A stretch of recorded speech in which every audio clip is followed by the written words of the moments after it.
Buongiorno cari amici, benvenuti anche oggi nel canale del vostro Marietto Veneziano. Bene, oggi vi voglio raccontare una storia che, come sapete, parla sempre del Dante. Però prima di partire con questa bellissima storia che mi ha raccontato l'altro giorno il Dante nel bar della pace, sapete che se non avete ancora fatto una bella iscrizione nel canale di Hildegarda e Marietto Veneziano è ben gradita, e anche un bel super like che tira su sempre di morale sia l'Hildegarda che il vostro Marietto Veneziano. E eventualmente potete anche venirci a trovare nei gruppi Facebook e di Telegram, e i link li trovate qui sotto in descrizione. E adesso partiamo con questo bel racconto del vostro Dante, che ormai è un'icona del gruppo, del canale, che insomma mi incontra l'altro giorno fuori in piazza e mi dice: dai, vieni con me a bere un caffè lungo macchiato che offro io. Sapete che il vostro Marietto, quando il Dante offre, è sempre pronto, parte, lancia e resta, come si dice, no? E si siede al tavolo del bar della pace del suo paese, nel nostro paese, e dico: Dante, ma cosa c'era che mi vuoi raccontare? E il Dante inizia, mi dice: ma sai cosa è successo? No? Perché l'altro ieri, per chi ha seguito la pillola della W, quando il Dante ha conosciuto la W, cosa è successo? Il Dante ha toppato lì il racconto, ma oggi vuole raccontarmi il proseguio di quando ha conosciuto la W, la sua vicina di casa che non cambiava mai aspetto nel tempo. Per chi non ha seguito questa pillola può andare indietro a vedere quando il Dante ha capito chi era la W, cioè ha incontrato la W con sua zia e sua mamma. Bene, e inizia. Allora, dovete sapere che il Dante abitava vicino a questa W, lui mi dice, no? Mi dice: sai, io abitavo vicino alla W, però alla mattina io ero sempre in giro da solo in cortile, loro abitavano al primo piano e non li vedevo mai uscire dal terrazzo che aveva la sala e dava il terrazzo, e non uscivano mai. C'erano queste due bambine, cioè le figlie della W, e la W in casa, che era la mamma. Allora il Dante un bel giorno decide, incuriosito da queste persone, perché non le vedeva mai praticamente la mattina, si è incuriosito, mi ha detto, e sono salito sopra a vedere dalla finestra dove fossero. E visto che si poteva salire su tutte le finestre e controllare dentro, il Dante di nascosto ha guardato dentro prima in sala e non c'erano, ha controllato dentro in cucina e non c'erano. Allora dalle finestre controlla, mi dice il Dante, che è un curiosone, ha controllato anche le camere e non le trova. E dice: ma se sono in casa, dove sono sparite? Questa cosa va avanti anche per il giorno dopo. Il Dante è sempre incuriosito perché non li vedeva, cioè praticamente sapevo che erano in casa perché non li aveva visti uscire, ma quando andava a cercare dove erano, lui non li incontrava e non li vedeva. Di nascosto, lui le spiava di nascosto tramite le finestre.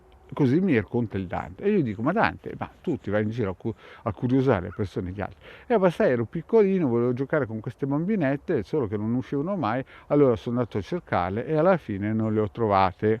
Finché un giorno cosa succede?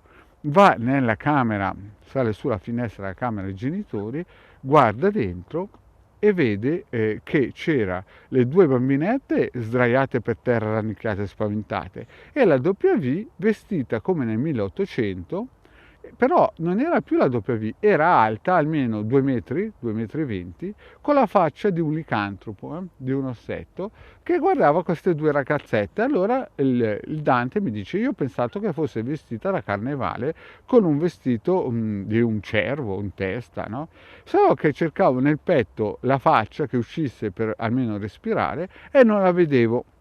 Anche sono rimasto stupito, mi ha detto il Dante, perché non sapevo che avesse comprato un vestito del 1800 con quella faccia lì.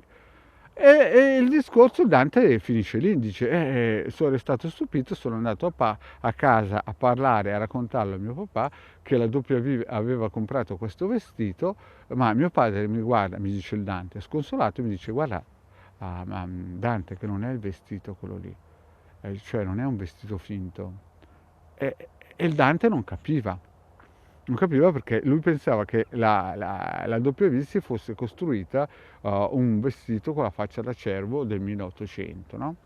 E come va a finire? Va a finire che una sera il Dante non sapeva cosa fare e allora esce nell'altro di casa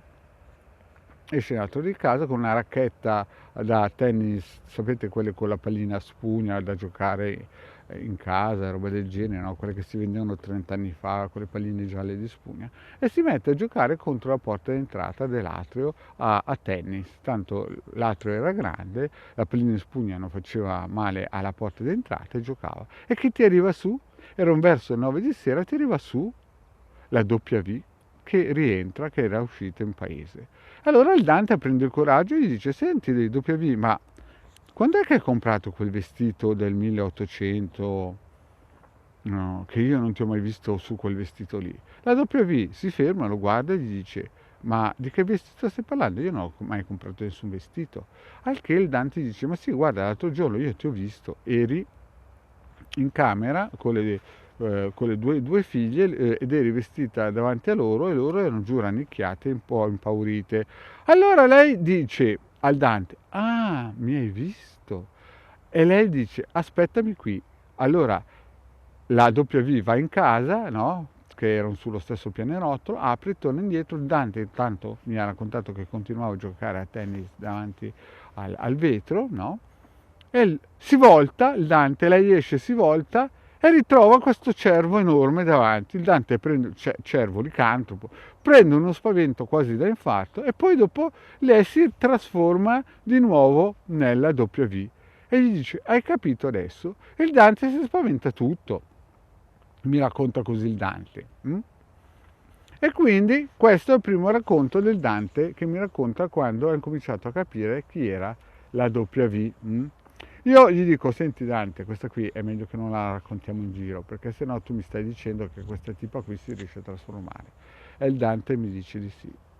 Lì ha capito, poi ha raccontato anche la cosa a suo papà, quello adottivo, e la cosa poi è scemata lì, perché il Dante mi ha promesso che mi racconterà altre storielle della W. Però adesso il caffè, cari amici, è finito, il macchiato è finito, il Dante non me ne vuole più offrire e io quindi non lo ascolto più. E quindi lasciamo queste storie del Dante per altre pillole del vostro Marietto. Cari amici, quindi se volete potete iscrivervi al gruppo di Hildegard, al canale di Hildegard del vostro Marietto Veneziano, di venirci a trovare nei gruppi Facebook e Telegram. Grazie e alla prossima pillola sulla W. Grazie cari amici e alla prossima, ciao.